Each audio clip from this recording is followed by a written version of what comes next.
యోహాను సువార్త 2వ అధ్యాయము 17వ వచనం చూడండి. ఆయన శిష్యులు నీ ఇంటిని గూర్చిన ఆసక్తిని నన్ను భక్షించునని వ్రాయబడినట్లు జ్ఞాపకము చేసుకొనిరి.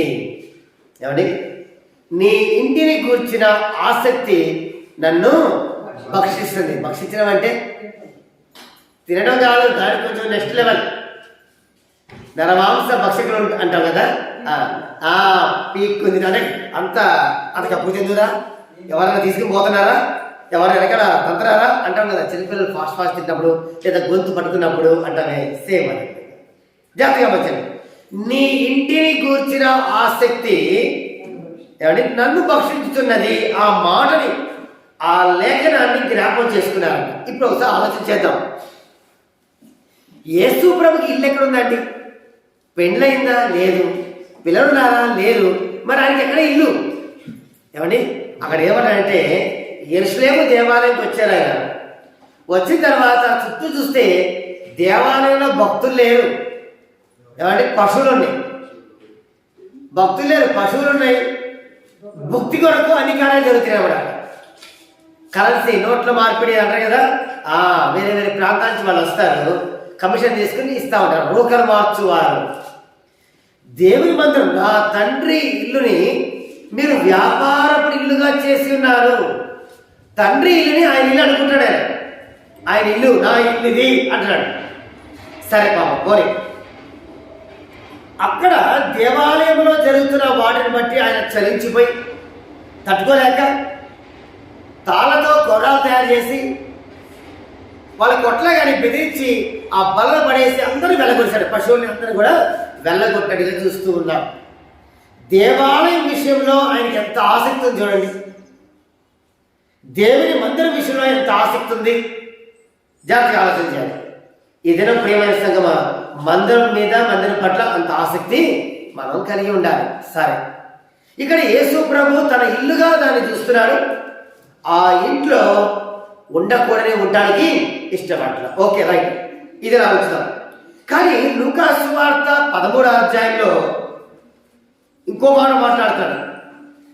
లూకా సువార్త 13వ అధ్యాయము 25వ వచనం చూసినట్టయితే, ఇంటి యజమానుడు లేచి, ఓ ఇల్లుందంట, ఆ ఇంటి యజమాని సౌండ్ వస్తుంది కదా, ఆ ఇంటి యజమాని లేచి తలుపు వేసిన తరువాత మీరు వెలుపల నిలిచి తలుపు తట్టి, అయ్యా మాకు తలుపు తీయమని చెప్పని ఆరంభించినప్పుడు ఆయన మీరెక్కడి వారో మిమ్మల్ని ఎరుగరని ఉత్తరము మీతో చెప్పును.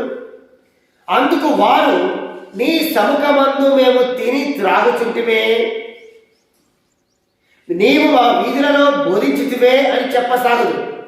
అప్పుడు ఆయన, మీరెక్కడి వారో మిమ్మల్ని ఎరగరని మీతో చెప్పుచున్నాను, అక్రమము చేయు మీరందరూ నా యొద్ద నుండి తొలగిపోండి అని చెప్పును అని వాక్యం సరిస్తుంది.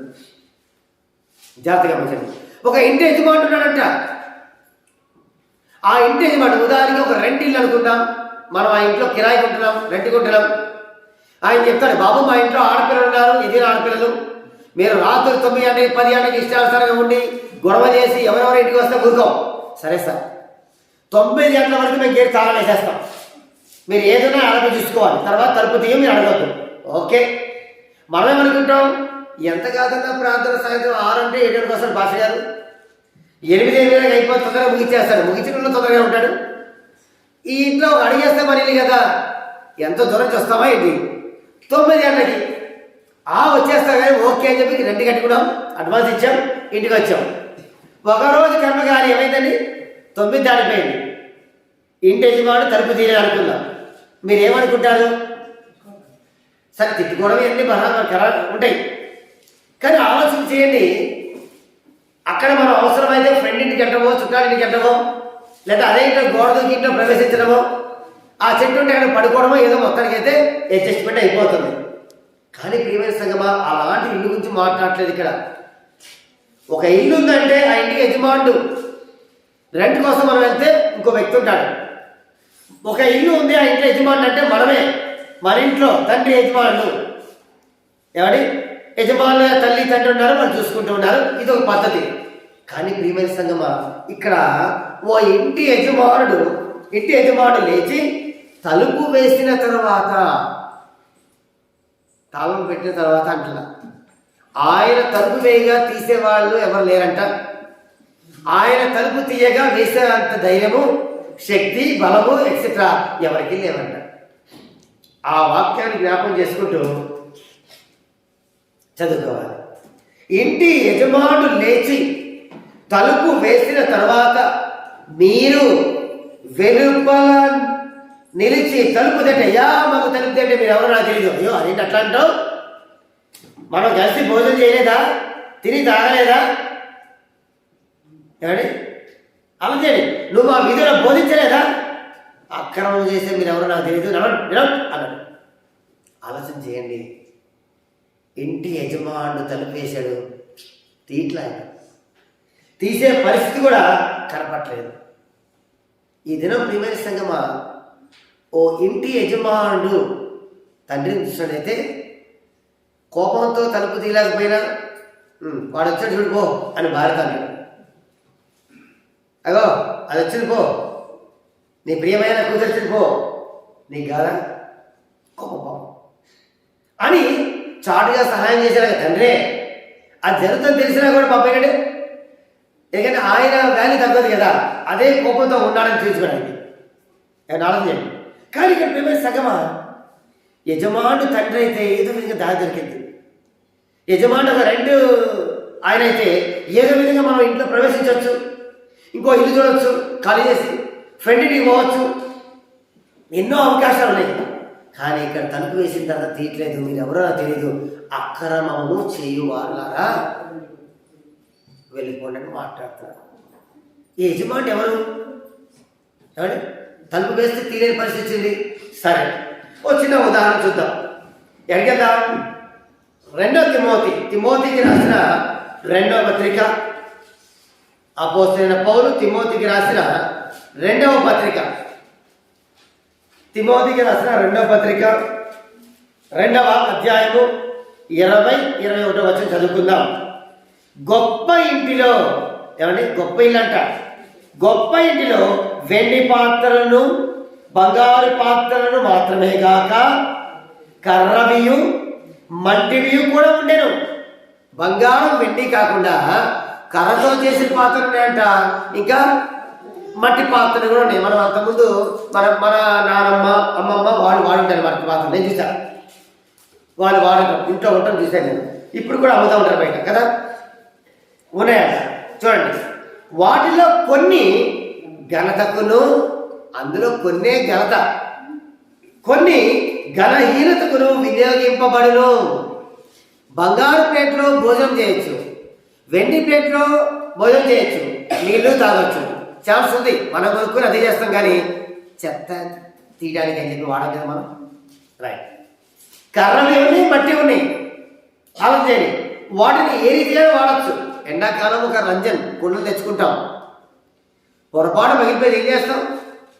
చెట్టు పెడతాం, దాన్ని పుదీనా, కొత్తిమీర, ఏమండి ఇంకేదైనా అలోవీరా, మనీ ప్లాంట్ లాంటివి పెట్టుకుంటా ఉంటాం. ఘనహీనత, బంగారం ప్లేట్ సొట్టబడింది అనుకోండి, ఏం చేస్తారు? చెట్టు పెడతారా? పెట్టాం కదా. రైట్, ఆ ఇంట్లో ఉన్న పాత్రలు అంట కొన్ని, అన్ని కాదు, కొన్ని ఘనతకును కొన్ని ఘనహీనతకును వినియోగింపబడును. ఖచ్చితంగా వాడతారు.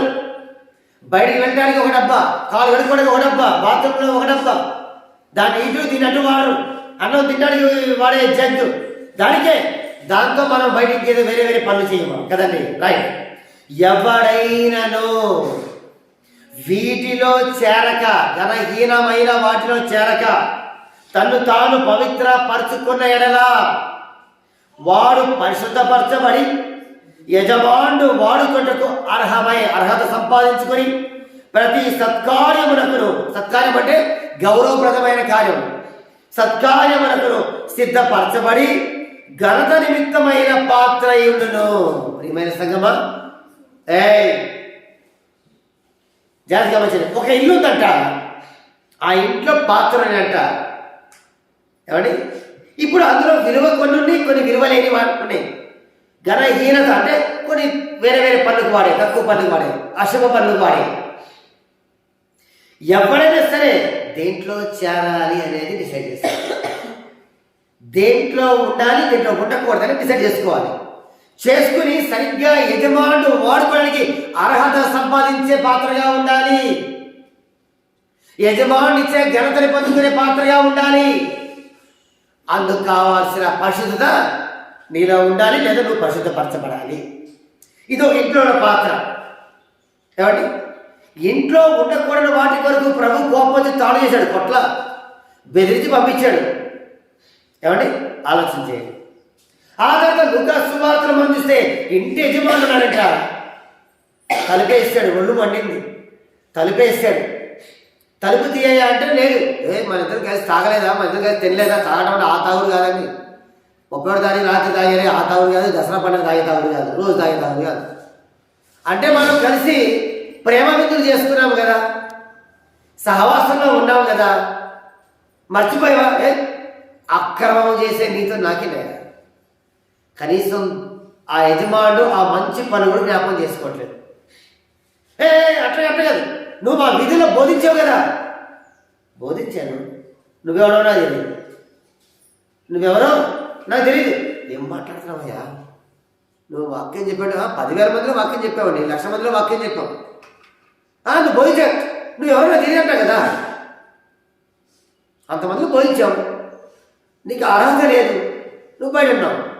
ఇప్పుడు ఆలోచన చేయాల్సిన మాట ప్రియమైన సంగమా, ఇక్కడ తిమోతి పత్రికలో ఉన్న ఈ ఇంట్లో ఉన్న పాత్రలు, ఆ అర్హత, ఆ పరిశుద్ధమైన జీవితము, ఆయన ఇచ్చే ఘనత, ఇవన్నీ దృష్టిలో పెట్టుకుని మీ యజమానుడు ఎవరు? ఇప్పుడు మీరు ఆలోచన చేయండి. మీ ఇంటికి యజమానుడు ఎవరు? మీ ఇంటిని కూర్చున్న ఆసక్తి మీకు ఎంత ఉంది? ఓకే అండి, ఆలోచన చేయాలి.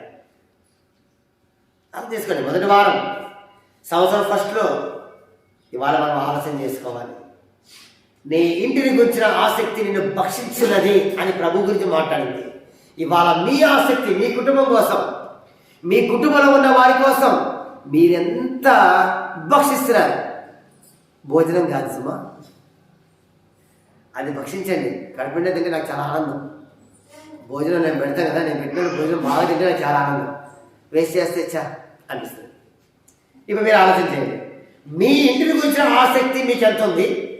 మీ ఇంటికి యజమానుడు ఎవరు? ఉదాహరణ చెప్తాను, తర్వాత మీరు చెప్పండి. రైట్, కాబట్టి ఆదికాండము 6వ అధ్యాయంలో నోవహు గురించి రాయబడి ఉంది. నోవహును ఓడ తయారు చేసుకోమన్నాడు, కొలతలు చెప్తుంటే బాగానే ఉంది.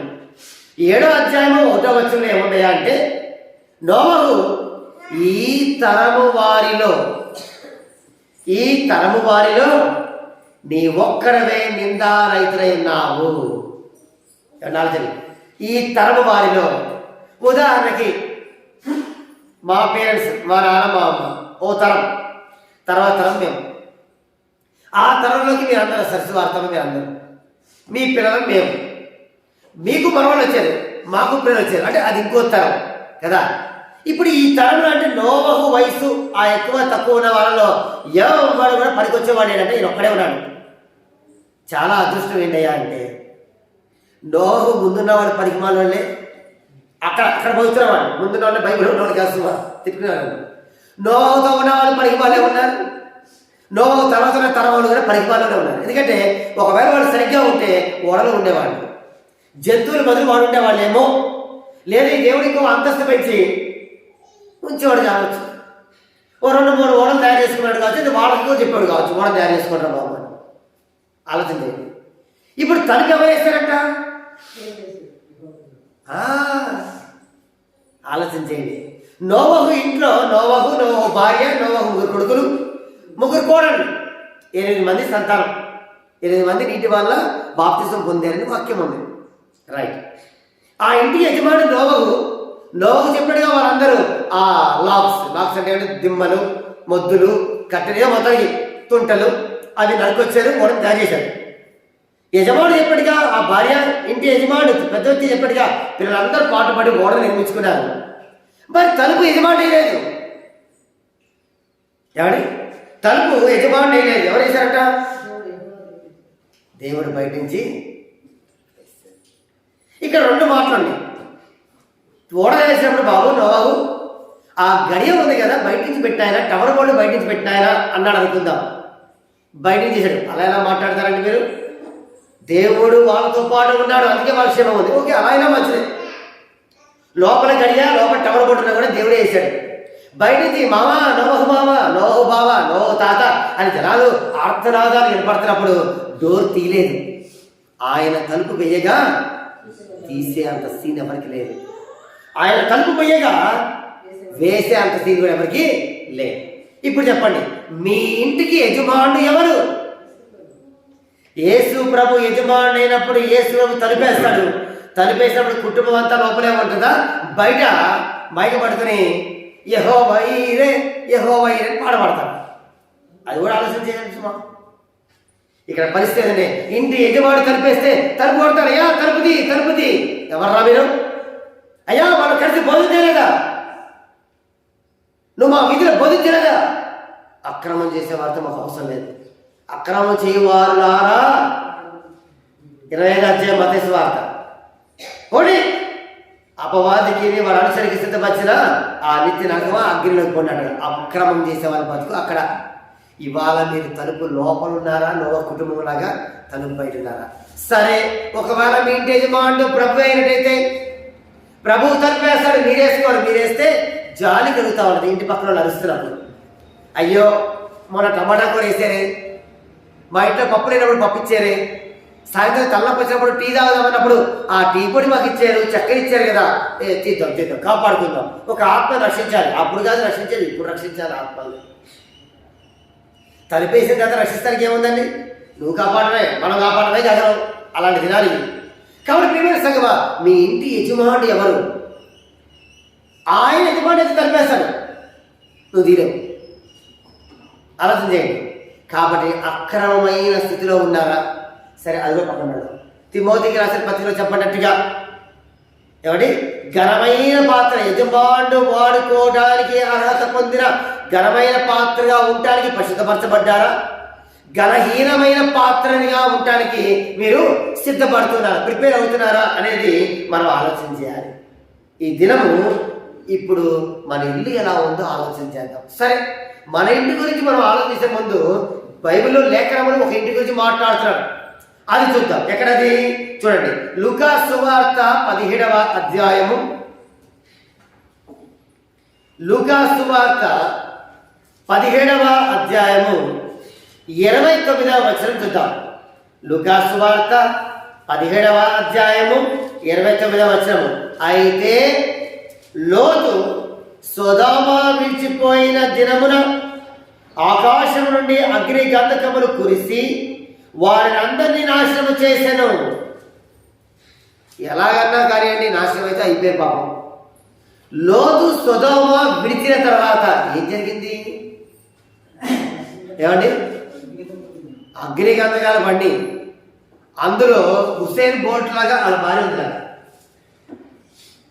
ఓ బొమ్మ నేను చూశానండి, నిజమా కాదు తెలియదు, ఇంటర్నెట్లో పెట్టారు.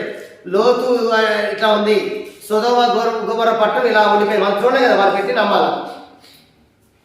అందులో వాళ్ళు సల్ఫర్ ఇవాళ భూమి దొరికే దగ్గర మేలిమిది, వాళ్ళు ఎత్తైన ఒకటి కట్టడం ఉంది, కాలిపోయింది, మొత్తం శిథిలం అయిపోయింది. ఇది వాళ్ళు వాడిన బలిపీడం కావచ్చు. బలిపీడం అంటే వాళ్ళు అప్పుడు విగ్రహార్థన చేసినప్పుడు. ఇగో ఇది కరిగిపోయింది, వాళ్ళు వాడే పాత్రలు ఇవి, వాళ్ళు వంటకి ఇది వాడారు, వాళ్ళు ఇట్లాంటి పాత్రలు వాడారని చెప్తూ ఉన్నారు. ఇప్పుడు అందులో లోతు భార్యది నిజమా కాదని నాకు తెలియదు. ఎన్ని ఓకే, ఆమె 100 మీటర్ పరుగు పందెం కోసం సిద్ధపడి తిరిగి వెనక్కి చూస్తూనే ఉందేమాట. స్పోర్ట్స్లో హుసేన్ బోల్ట్ అని ఒక ఆయన ఉన్నాడు, ఆయన గెలుస్తాడు, రిటైర్ అయిపోయింది. ఆయన గెలిచే ముందు గీత ముందు ఏం చేస్తాడంటే వెనక్కి చూస్తూ ఉంటాడు అనమాట. అదో స్టైల్ అయింది. మరి ఏమో కూడా గెలుస్తున్నా అనుకుందో, మరి ఏమనుకుందో బాబు తెలియదే ఉందిలే మీకు, ఇంట్లో ఉన్న వాటి కోసం చూసామని చెప్పి అంటారు కదా. అయ్యో, లోతు నీతిమంతుడు కదా, లోతు కోసం ప్రార్థన చేస్తాడు కదా అబ్రహాం ఇంకా యెహోవా సన్నిధిలోనే ఉండెను. 10 మందిని కాపాడతావా? లోతు భార్య, ఇద్దరు కూతురు, 4, వాళ్ళిద్దరికి ఎంగేజ్మెంట్ అయింది. 2 అల్లుళ్ళు, 6 కొడుకులు అని కూడా నాకు వాక్యం మీకు చూపించాను. ఇద్దరు కొడుకులు అంటే వాళ్ళిద్దరికి 10 మంది సరిపోయారు. ఓ భక్తిపడు, ఓ పరిశుద్ధుడు, ఓ దేవుని స్నేహితుడు చేసే ప్రార్థన కూడా వీళ్ళని కాపాడలేకపోయింది అంటే వీళ్ళు ఏ పాత్రగా ఉన్నారు? ఇంతోటి జీవితం జీవించడానికైనా ఆయన దగ్గర నుంచి కాదనుకుని దూరం వచ్చి పచ్చగా ఉన్న ప్రాంతాన్ని చూసుకుని అక్కడ ఉన్నాడు. ఏం సంపాదించావు? ఇంట్లో 4-5 క్వింటాల బియ్యం ఉందండి. ఏమిటికి ఇప్పుడు? నీ ఇల్లు నీకు దక్కలేదు, నీ భార్య ఏమో మధ్యలో ఆగిపోయింది, నీ పిల్లలేమో ఒక దరిద్ర పని చేశారు వాళ్ళు. ఏమండి అలా చేయండి. ఎందుకు ఇలా తయారయ్యారు? నువ్వు నీతిమంతుడే. నీ భక్తి నీ భార్యను నేర్చుకోలేదు ఏమిటి? తప్పు లోతు అంటాడు ఆయన. మననే సీన్ లేదు. దేవుడే నీతిమంతుడు అన్నప్పుడు మనం కలాలి. కానీ భర్తకున్న ఆ భక్తిని భార్య నేర్చుకోలేదే, మధ్యలో ఆగింది. కానీ లోతు భార్యను చూడలేదు. చూస్తే వాళ్ళు కూడా ఇది టాటా ఉప్పు అయితే అది ఆశీర్వాద ఉప్పు అయ్యేది. ఆ పిల్లలు కూడా ఎక్కడికి చూడాల అమ్మ కోసం అని విన్నారు. వాళ్ళు తిరిగడితే వాళ్ళు కూడా ఇంకేదో ఉప్పు అన్నారు కదా, కృష్ణలు ఉప్పు అని అయ్యేవాళ్ళు. వాళ్ళు కూడా తిన్నగా వెళ్ళి కొండెక్కారు. అక్కడ పరీక్ష వాళ్ళకి వచ్చింది. ఇంకెవరున్నారే మనకి అని చెప్పి చరిత్రలో చేయకూడని తప్పు చేశారు. ఇక వాళ్ళు పక్కెళ్ళిపోయారు. ఇవాళ ఆలోచన చేయాల్సింది, ఈ ఇంట్లో భక్తిపడు నీతిమంతులు ఉంటే ఇంట్లో ఉన్నవాడు సరే భార్య నీతిమంతురాలు ఏమైంది? భక్తి ఏం నేర్చుకున్నాడు? అన్నం పెట్ట అన్నప్పుడు, ఏం కొరడావు అన్నప్పుడు, బట్టలు అన్నప్పుడు, ఏయ్ అని పిల్లలు గద్దించినప్పుడు భక్తిలో భర్త ఏమి నేర్చుకున్నాడు? సరే భర్త నీతిమంతుడు అండి, భక్తిపడు నీతిమంతుడు. భార్య ఏమండి ఏం నేర్చుకుంది భర్త దగ్గర? అమ్మో మా ఆయన వస్తాడు, అమ్మో మా భర్త వస్తున్నాడు, అమ్మో మీ అన్నయ్య వస్తున్నాడమ్మా, నేను ఉండను, బయట ఉంటే కోప్పడతాను. మరి ఆ ఉండకూడదు అనేది నేర్చుకున్నప్పుడు భార్య ఇది ఎందుకు నేర్చుకోలేదు? ఇప్పుడు మనం ఆలోచించాలి. నాకు ఫ్యామిలీ ఉంది, నాకు 2 పిల్లలు, ఎవరు ప్రయాణం వచ్చినాడు, మీకు ఉన్నారు, ఆలోచించండి. మీకు పిల్లలు ఉన్నారు, పెళ్ళై పిల్లలు ఉన్నారు. ఇవాళ మీ కుటుంబం పైన మీ ఆసక్తి ఎలా ఉంది? భక్షిస్తున్నారా? ఏమండి భక్షించే విధంగా ఉందా? కుటుంబాన్ని కాపాడుకున్నారా? కుటుంబాన్ని ఎలా తయారు చేసుకున్నారు? ఇవాళ ఆలోచించారు. ప్రియమైన సంగమా, మీరు రాంగ్ ఉన్నారు అని అంటలేదు, లేఖనం సెలవిస్తుంది. ఈ దినం మీరు ఎలా ఉన్నారు? యజమానుడు అర్హత ఇవ్వడానికి కావాల్సిన పరిశుద్ధత ఉందా? యజమానుడు ఘనత ఇవ్వాలనుకుంటాడు, ఆ ఘనత పొందుకునే ఆ సామర్థ్యం ఉందా లేదా అనేది మనం ఆలోచన చేయాలి. ఎక్కడ మిస్టేక్ జరిగింది? లోతు ఫ్యామిలీలో, లోతు కుటుంబంలో ఎట్లా మిస్టేక్ జరిగింది? ఇవాళ మన కుటుంబం గురించి ఆలోచన చేద్దాం. మన కుటుంబంలో మిస్టేక్ జరుగుతుందా? జరిగితే ఎక్కడ జరుగుతుంది? జరగలేదని దేవుని కృపబడి మా కుటుంబం బాగుందని సంతోషం. ఆ మంచి స్థితిలోంచి పడిపోకుండా, మంచి స్థితి అంటే ప్రార్థన చేస్తున్నాను అనేవాడిని నేను ఎప్పుడు పడుచుకున్నాము. మా తెలియదే మేము ప్రార్థన చేయలేదా? ప్రార్థన మేము నిద్రపోలేదా? ప్రార్థన చేయకుండా ఉన్న దినాలు లేవా? ప్రార్థన అని చెప్పి నడిచిన దినాలు లేవా? ఇప్పుడు కాదు, ఆనంద ఇచ్చిన వాళ్ళమే అందరం, అక్కడ చేసిన వాళ్ళమే. నేను ప్రార్థన మావాడు ఇలా ప్రార్థన చేస్తానంటే అస్సలు నమ్మ. నేను బైబిల్ 3 సార్లు నవ్వేసా. చెరుకు రసవాడు కూడా 3 లారీ లోడ్ నన్ను నవ్వుతూనే ఉన్నాడు. మరి చూసించుకుంటా వాక్యం అంత నవ్వుతే మన పళ్ళు ఏమీ లేకుండా ఖాళీ పళ్ళు కరకరని కొడుకున్నాం మానవలసి. జస్ట్ కొర్నేలి ఇప్పుడు మనం చూసుకున్నాం. మనం ఒక వాక్యం సర్వీస్ అక్కడ వచ్చింది. కొర్నేలి భక్తిపడు, దేవదూత కూడా ప్రత్యక్షమయ్యాను. కుటుంబం అంతా కలిసి భక్తిగా ఉన్నాడు, దానధర్మాలు చేస్తున్నాడు. ఏం కుదవ పిలిపించుకో పాస్టర్ని, పెద్ద పాస్టర్ పిలుచురా. అంటే నువ్వు దూతమే కానీ నువ్వు చెప్తాను ఏంటి చాలు కానీ పిలిపించుకో. ఆయన పిలిపించినాక ఆయన ఇద్దరు అప్పుడు ఆత్మహత్య నింపడ్డారు. ఏం కొడుతుంది ప్రార్థన పడడానికి? దానధర్మాలు చేసేవాడికి ఏం కొడుతుంది? పరిపూర్ణత లేదు. ఇవన్నీ మీరు ఆలోచన చేయండి. మా ఇంట్లో ప్రార్థన చేయండి మీరు.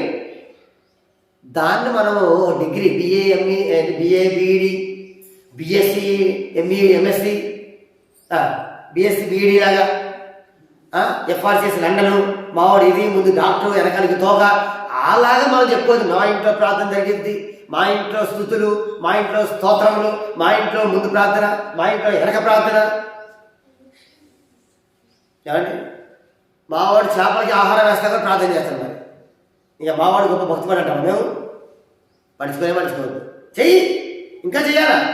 ఇవాళ మనం ఆలోచన చేద్దాం. ప్రియమైన సంగమా, ఒక్కసారి ఆ ముసుగు నుంచి బయటకు వచ్చి ఆలోచన చేద్దాం. లోతు నీతిమంతుడు, అబ్రహాము దగ్గర ఉన్నాడు, బాగానే ఉన్నాడు, దీవించబడ్డాడు. ఇక్కడ ఉన్నప్పుడు ఏం నేర్చుకున్నారు? లోతు నేర్చుకున్నాడు. ఆయన భార్య పిల్లలు ఉన్నారు కదా, ఏం నేర్చుకున్నారు? సరే అక్కడికి వెళ్ళిపోయారు. అక్కడికి వెళ్ళాక పిల్లలు అయ్యారండి, సంతోషం అండి. అక్కడికి వెళ్ళాక అయ్యారు, అక్కడికి వెళ్ళాక ఫ్యామిలీ అయిందంటవా? సరే ఓకే ఒప్పుకుంటాం. ఏమి నేర్చుకున్నారు వాళ్ళు? ఎందుకు మిస్ అయిపోయారు? కళ్ళ ముందు వాళ్ళు మాట్లాడుతున్నారు. ఆ మనుషులు, ఇద్దరు మనుషులు వచ్చి మాట్లాడుతున్నారు. రండి వాళ్ళు చిన్నప్పటికి తీసుకెళ్తారు బయటికి. ఏమి నేర్చుకున్నారు? వాళ్ళు గుర్తించి అయ్యా మా ఇంట్లో ఉండండి, దాటిపోవద్దయ్యా. ఏమి నేర్చుకున్నారు వాళ్ళు? అలాగే ఆ ఊర్లో ఉన్న వ్యర్థమైన జనం ఉన్నారే, నాకు ఇద్దరు ఆడపిల్లలు ఉన్నారన్నైనా వాళ్ళు పంపిస్తాను రా, మీకు ఇష్టం, ఓపెన్ ఆఫర్, తప్పది, మీ ఇష్టం రానైనా పెళ్లి చేసుకోమంటలా. వీళ్ళు వదిలేంటంటే వాళ్ళు హోమోసెక్షువల్స్, మగ స్వలింగ సంపర్కులు, వాళ్ళని పంపించు, వాళ్ళని మేము ఎరుగునట్లుగా అన్నాడు. ఎంత నీచమైన జనం! ఆ నీచమైన జనంతో పాటు ఈమె, ఆ నీచమైన జనంతో పాటు వీళ్ళు కూడా అక్కడ చావపోవచ్చు, దేవుని దృష్టిలో కొట్టుకుపోయారు. ఎక్కడ విషయం జరుగుతుంది? వాళ్ళకేం జరిగిందో మనకేం తెలుసు, మనం వాళ్ళకి చేద్దాం. కొరింథీ పత్రిక కొరింథీకి రాసిన మొదటి పత్రిక 3వ అధ్యాయము, కొరింథీకి రాసిన మొదటి పత్రిక 3వ అధ్యాయము తీసారా 10వ వచనం. దేవుడు నాకు అనుగ్రహించిన కృప చొప్పున నేను నేర్పరి అయిన శిల్పకారుని వలె పునాది వేసి తిని. పౌలు గారు మాట్లాడుతున్నాడు. సంతోషం అండి. మళ్ళా మా ఖర్చు, సిమెంట్ ఖర్చు, కూలి ఖర్చు, ఆ కట్టర్ అవుతుంది కదా, ఆ బేటు పునాది రాడు ఖర్చు తగ్గిపోయింది మనకి, మంచి సంతోషం. తర్వాత మరి ఒకడు దాని మీద కట్టుచున్నాడు, సూపర్. ప్రతివాడు దాని మీద ఎలా కట్టుచున్నాడో జాగ్రత్తగా చూసుకునేవాళ్ళను. చాలా జాగ్రత్త చూసుకోండి. నేను చూసుకున్నట్లయితే మనం చూస్తున్నారు, మన చర్చ్ ఫౌండేషన్ చేసేప్పుడు కానీ రాకేష్ కావచ్చు, చందు కావచ్చు, కృష్ణ కావచ్చు, ఎస్తేరామ కావచ్చు, రాజకుమార్ కావచ్చు, సిమెంట్ సరిగా పట్ల సరిగా పెట్టు, రాయి బయటకు వచ్చి సరిగా పెట్టు, ఎత్తైంది తీసేయి, ఓకే అండి. అలాగా అది మనసులో పెట్టుకోండి, జాగ్రత్తగా చూసుకోవాలి. వేయబడిన తప్ప మరొక పునాది ఎవడు వేయనేయడు. నేను వేసాను బాబు, ఇంకో పునాది కట్టుకునే సీన్ లేదు మీకు. ఇదే పునాది, ఆ పునాది, ఈ పునాది యేసుక్రీస్తు. నువ్వు ఎవరనగా ఎక్కడనగా నువ్వు మళ్ళా ఎదగాలి, నువ్వు కట్టబడాలి, ఆ నిత్యత్వం పొందుకోవాలంటే ఆ క్రీస్తు అనే బండ మీద, ఆ పునాది మీద నువ్వు డెవలప్ అవ్వాలా. అక్కడే ఉంది డెవలప్మెంట్ అంతా, అక్కడే ఉంది ఆశీర్వాదం అంతా, రైట్.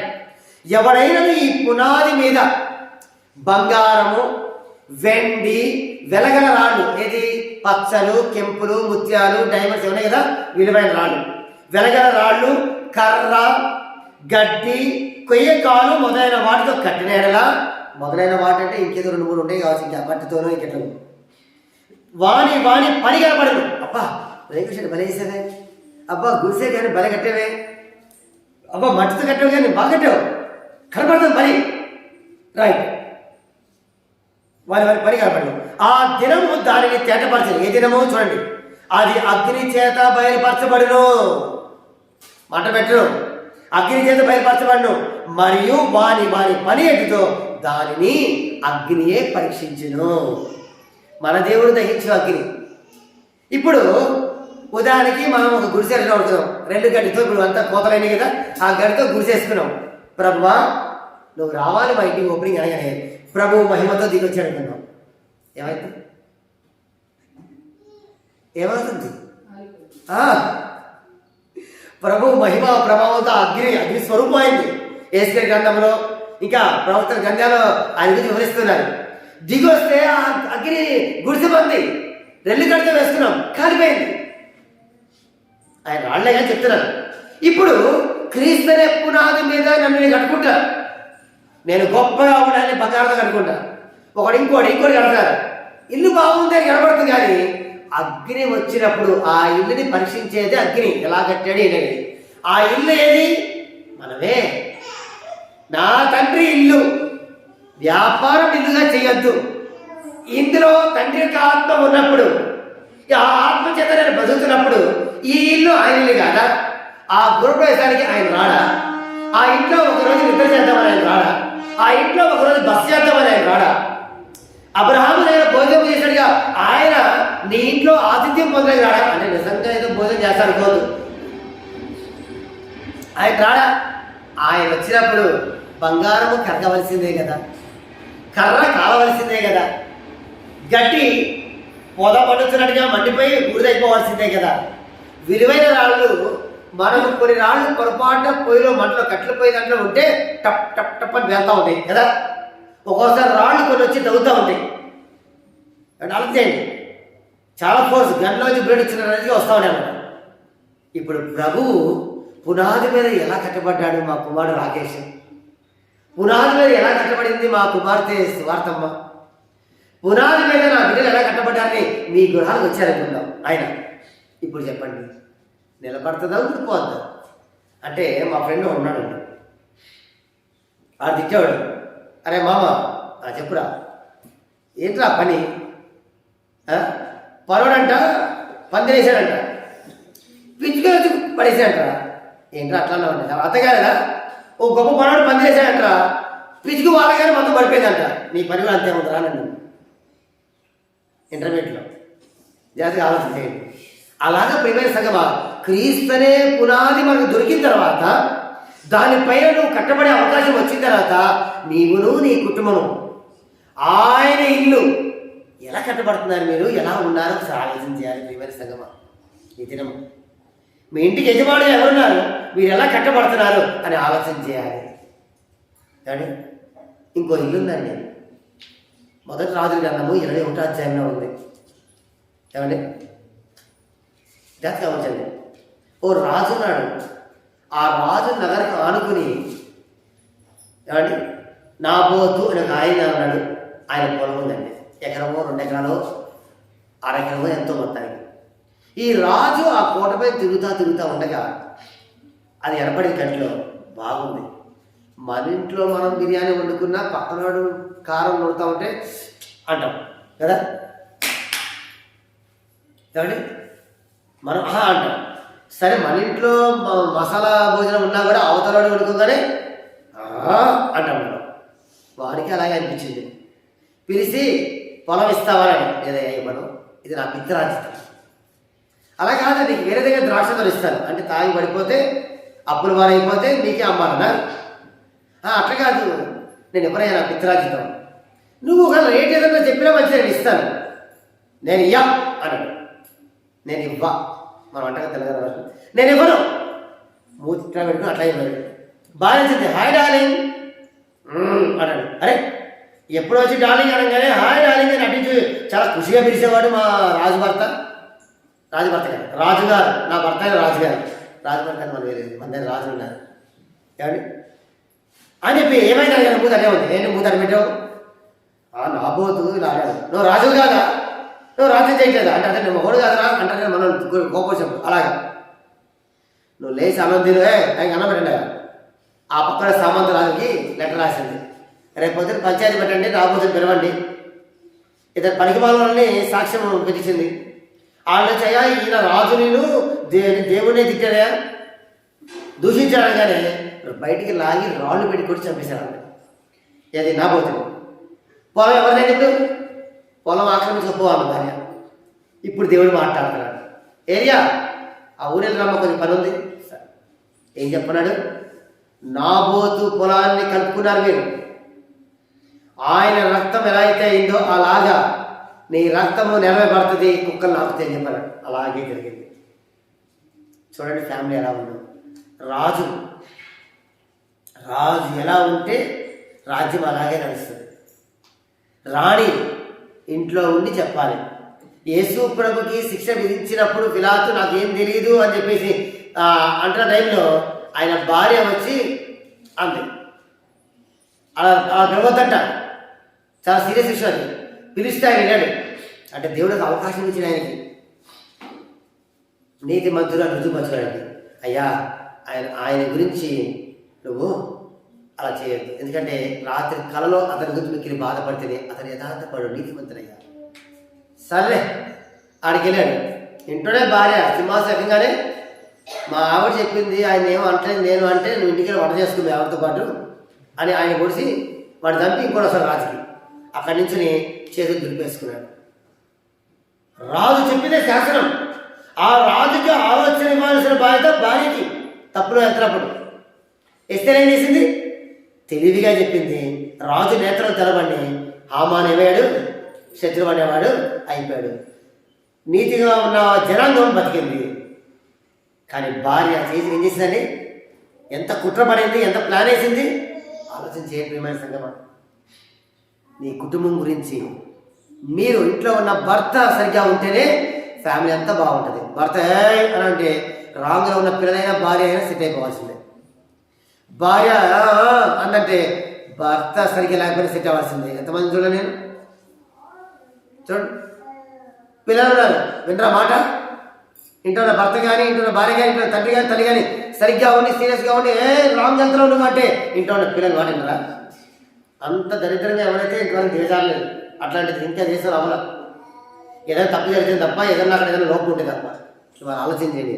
దేవుడు కూడా ప్రియమైన సంగమా, మీ కుటుంబాలని మన కుటుంబాలని ఏమండి ఇలా ఉండాలి, ఈ కుటుంబాలు ఇలా వర్తిల్లాలి, ఈ కుటుంబాలు ఇలా ఉండాలని ఓ ప్లాన్ చేశాడు. అందుకు ఘనమైన స్థితి ఇవ్వాలి. ఇవి నా పని చేయాలి, ఈ బిడ్డలు నా వరకు ఉండాలి, మహిమగల పాత్రగా ఉండాలి. బంగారం అయినా కూడా మంట పెడితే ఏమైందని కరిగిపోవాల్సిందే. అలా నిలవకుండా ఉన్నది బంగారం అయితే ఏంటి, ఇంకేదైనా ఏంటి. రాళ్ళు గట్టిగా ఉంటుంది, గట్ట పెరిగిపోతాయి మంట పెడితే. అవసరం నాకు నా పిల్లలు వాడని స్థితిలో ఉండాలి, ఖరాబ్ కాని స్థితిలో ఉండాలి, పాడవని స్థితిలో ఉండాలని ఆయన ప్లాన్ చేశాడు. ఏమండి దావీదు కీర్తన నుంచి 128వ కీర్తన, 128వ దావీదు కీర్తన చూడండి. 4వ వచనం, యెహోవా యందు భయభక్తులు గలవాడు ఇలాగా ఆశీర్వదింపబడును. ఓ బ్లెస్సింగ్ కనబడుతుంది. యెహోవా యందు భయభక్తులు అంతే, ఇంకేమద్దు. ఇలా దిగించబడతాడు. ఎలా దిగించబడతాడు? మొదటి వచనం, యెహోవా యందు భయభక్తులు కలిగి ఆయన త్రోవల యందు నడుచువారు ధన్యులు. నిశ్చయముగా నీవు నీ చేతుల కష్టార్జితము అనుభవించెదవు. భర్తతో మాట్లాడుతున్నాడు. అయ్యా పురుషులారా, దేవుడు మనకు పెట్టిన బ్లెస్సింగ్ ఏంటి అంటే నీ చేతుల కష్టార్జితము, నువ్వు కష్టపడాల్సిందే. నాకు ఎందుకు వచ్చింది కష్టం? ఇంకోటి చెప్తాడు, అరే మనుషులు కాబట్టి మనకు వచ్చిందా, నా కుక్కడికి వాడికి వచ్చిందా? వాడి కష్టం వాటికే ఉంటాయి. పురుషులారా ఆలోచించేయండి. దేవుడు మనకిచ్చిన ఒక రూల్ ఏంటయ్యా అంటే, ఒక నియమం ఏంటంటే మీ కష్టార్జితం మీరు అనుభవిస్తారు, మీరు కష్టపడాల్సిందే. వచ్చిన డబ్బులు డాక్టర్లకి ఇంకా వేరే వేరే వాళ్ళకి ఊరికి ఖర్చు అయిపోవడానికి, వేరే దోచుకోవడానికి, అటువంటి దానికోసం కాదు. నువ్వు కష్టపడింది నీ భార్యకి నీ పిల్లలకు ఉపయోగపడాలి. అలా ఉపయోగపడినప్పుడు రాంగ్ రూట్లో ఉన్నట్టే అది ఆశీర్వాదం కాదు. రైట్. 3వ వచనం, నీ లోగిట నీ భార్య, లోగిట అంటే నీ ఇంట్లో నీ భార్య ఫలించు ద్రాక్షవల్లి వలె ఉండును. ఫలించే ద్రాక్షవల్లి. భార్యను దీంతో పోలుస్తున్నాడు. భర్తనేమో కష్టపడి రావాలి. ఆదాము తలమని అదే కదా తోటలోంచి బడి పంపించే ముందు. ఇప్పుడు చెప్పండి, భార్య ఒక స్థితి ఏంటి అంటే ఇంట్లో ఫలించే ద్రాక్షవల్లి. ఒక చిన్న ఉదాహరణ చెప్పి దాన్ని తర్వాత వివరిస్తా. మార్కెట్లో సాక్రిమెంట్ కదా ఇవ్వాలా అని చెప్పి గ్రేప్స్ కోసం వెళ్తాను. మొన్న నేను పోలే కానీ మామూలు వెళ్తా. ఆ బండి దగ్గరికి వెళ్తే ఆ వాసన ఎంత బాగుంటుందంటే, బ్లాక్ గ్రేప్స్, నల్ల గ్రేప్స్ మనం జ్యూస్కి వాడేదే భలే అనిపిస్తూ ఉంటుంది. ఆ వాసన గడ్డి చెవులు పట్టేస్తూ ఉంటాయి. స్వీట్ ఉంటుంది కదా, ఈగలు వస్తూ ఉంటాయి. మళ్ళీ మనం తినేవన్నీ ఈ ఎండు ద్రాక్షకి వాడే ఉంటాయి, చిన్నది సీడ్లెస్ హైబ్రిడ్. అక్కడ కూడా భలే ఉంటుంది. చూడండి, ఇప్పుడు తోట ఎలా ఉండాలి? తోటలో ఓ ద్రాక్ష వల్లి మన చర్చలో పెట్టాం మనం, ఫలిస్తూ ఉంది, ఇప్పుడే ఎదుగుతూ ఉంది. ఏమండి అది ఫలం వచ్చిన తర్వాత వాసన ఎలా ఉంటుందో ఊహించుకోండి. భార్య స్థానం అది. భర్త కష్టపడి రావాలి, భార్య ఇంట్లో నీళ్ళు నీ ఇంట్లో నీకు ఆ విధంగా సువాసన వెజ్జలే విధంగా ఉండాలి. ఇంటికి రాగానే మురిగిపోయిన కోడిగుడ్డు పాల్గొట్టిన వాసన వచ్చింది అనుకోండి, ఏమంటే ముక్కు మూసుకొని ఇంట్లో కూడా ఉండడు భర్త. భార్య మురిగిపోయిన కోడిగుడ్డు రోటరీ నెక్ స్మెల్ రావద్దు. ఏ స్మెల్ రావాలి? సువాసన వెజ్జలు రావాలి. అలా వచ్చానుకోండి, అది కుళ్ళిపోయిన గుడితో సవాలు. రాగానే ప్లేట్ ఎత్తికిందేసి నాకోసం ఎత్తేస్తారు ఏమో అనేది ఏమైంది. ఇప్పుడు వాసన వస్తుంది కాబట్టి అమ్మో అని చెప్పి ఈ ఇల్లు దాన్ని వేరే ఇంటికి వెళ్తాడు. దేవుని స్తోత్రం.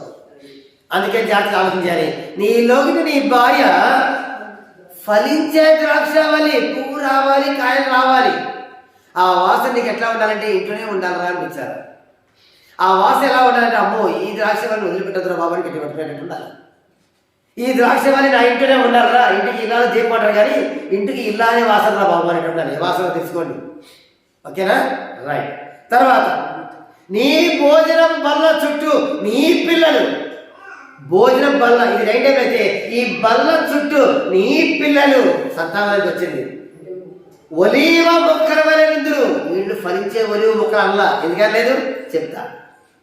ఒలీవ మొక్కల వలె ఉందరు.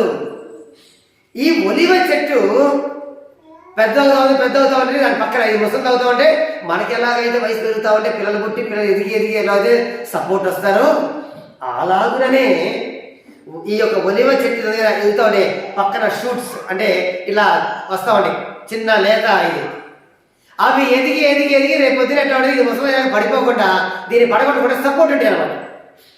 పిల్లల డ్యూటీ ఎలా ఉండాలంట? సపోర్ట్ ఉండాలి.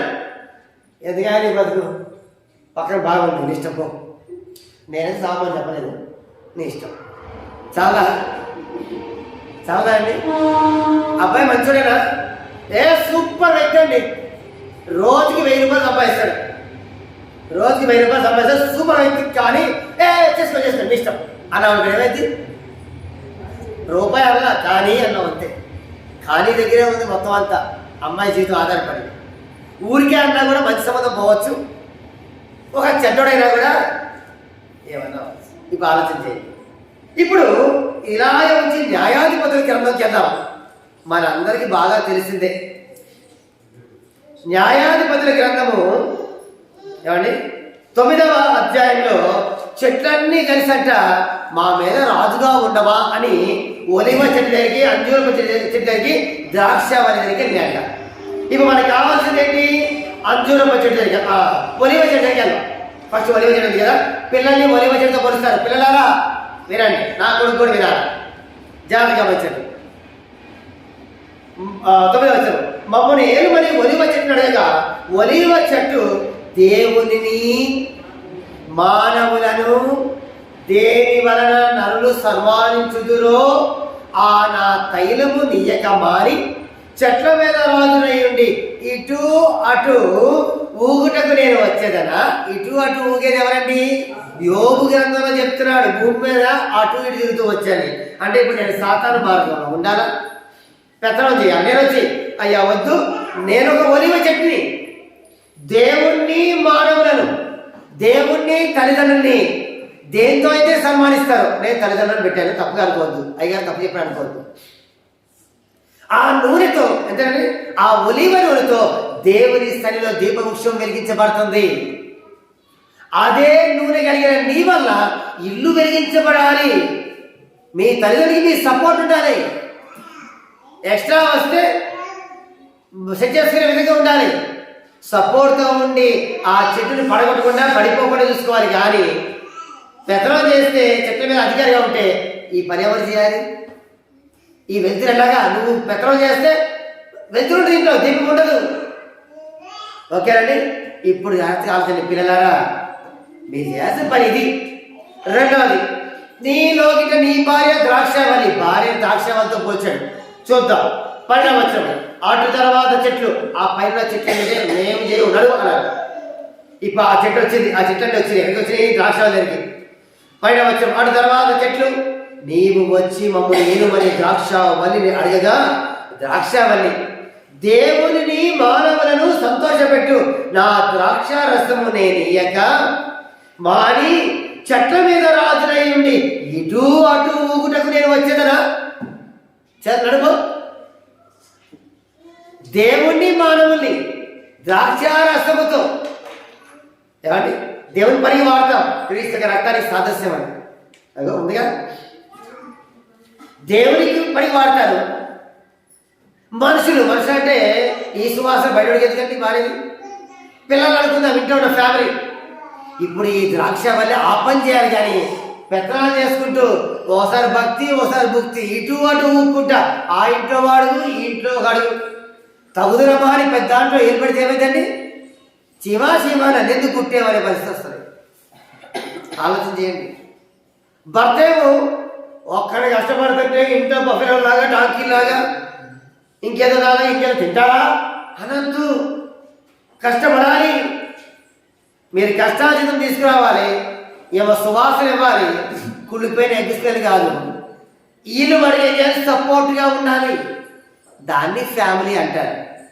ఇప్పుడు మీ ఇంటికి యజమానుడుగా ప్రభువే ఉంటే నోబహు కుటుంబం ఉన్నట్టుగా ఇదిగో ఇలాగా ఓ ఆశీర్వాదకరమైన కుటుంబంలో ఫలభరితమైన స్థితిలో మీరు ఉండలేరు. లేని ఎడల అక్రమం చేయవాళ్ళరా స్వాగతం కాదు, వీడుకోలే, స్వస్తి గో వెళ్ళిపో అనే మాట వస్తుంది. ఈనాడు ప్రియమైన సంగమా, మీ కుటుంబం గురించిన ఆసక్తి మీకు ఎంత ఉందో మీరే మనసులో ఒకసారి అలా అనుకోండి. మీ కుటుంబం ఇలా ఉందా, దేవుడే ఇలా ఉండాలనుకుంటాడు. భర్త ఇలా ఉండాలి, భార్య ఇలా ఉండాలి, పిల్లలు ఇలా ఉండాలి. ఇలా ఉన్న వాళ్ళు బ్లెస్ అవుతారంట, దీవించబడతారంట. అప్పుడు తెచ్చేది 100 రూపాయలైనా 100 రూపాయలు సమృద్ధి అయింది. తినేది లావు బియ్యమైనా సరే ఆరోగ్యవంతులుగా ఉంటారు. తెచ్చుకునేది 1/4 కిలో నాన్ వెజిటేరియన్ అయినా సమృద్ధి ఆనందం ఉంటుంది. చేసుకునే ఆ కూర 4 టమాటాలతో చేసుకున్నా తృప్తిగా ఉంటుంది. ఎందుకంటే ఇంట్లో సువాసన ఉంది, ఇంట్లో సపోర్ట్ ఉంది. కష్టపడి తెచ్చేవాడు ఉన్నాడు, పోషించేవాడు ఉన్నాడు. ఇది దేవుడు పెట్టిన పద్ధతి, నియమం. ఈనాడు మీ కుటుంబము ఇలాగ దేవుడి కొరకు ఉంటే మీరు తలుపు లోపల యజమానితో ఉంటారు. ఏ యజమాని? మీ యజమానితో కాదు. లేని ఎడల తలుపు బయట నీ బావా బావా తలుపు తీవా, ఏమే మీ చెల్లి వచ్చింది తీరా తలుపు. మరి యజమాని నువ్వు నా యజమాని కాదు, నేను నీ మాట నువ్వు యజమాని ఆయన తీసుకుంటాడు. అవసరం అయితే నువ్వు కూర్చో. యజమానివి నువ్వు కాదు. నేను చెప్పినట్టు నువ్వు చెప్పినట్టుగా నేను పరిమాణ పనులు చేయను, మంచి చెప్పి చేస్తా. సర్లే ఓకే భోజనం పెట్టి తిందాం, నో ఓన్లో. ఇవాళ మీరు కూడా ఆలోచించేయండి. దేవుడు ఏమండి కుటుంబ విషయంలో మాట్లాడుతున్నాడు. ఏ కుటుంబంగా ఉండాలనుకున్నారు? కుటుంబం ఒక సరిగ్గా లేదంటే లోపం ఎక్కడుంది? పునాది మీద ఎట్లా కట్టబడుతున్నావు చెప్తున్నాడు. లోతు కుటుంబం ఎట్లా అయిపోయింది చెప్తున్నాడు. కుటుంబం సరిగ్గా ఉందంటే అక్కడ, లేదంటే మిస్టేక్ అయిందంటే తలుపు బయట ఉండే పరిస్థితి ఏంటి? నేను సరిగ్గా ఉండే తలుపు లోపల ఉండాలి కదా. బయట ఉండే పరిస్థితి నాకు ఎందుకు వచ్చింది? ఆలోచన చేసి ఈ నూతన సంవత్సరాన్ని కుటుంబం దగ్గర నుంచి కుటుంబం సరిచేయబడి కుటుంబం అలాగుంటూ వర్ధిల్లేలాగా ప్లాన్ చేసుకుందాం. అటువంటి ఆలోచన, అటువంటి ఆత్మ నడిపు పరిశుద్ధాత్మ దేవుడు ఇక్కడ నా సంఘం అంతటికి, మీకు మీ కుటుంబాలకి, లైవ్ చూస్తున్న ప్రతి బిడ్డ ప్రతి కుటుంబానికి సదాకాలం తోడైనను గాక. ఆమేన్.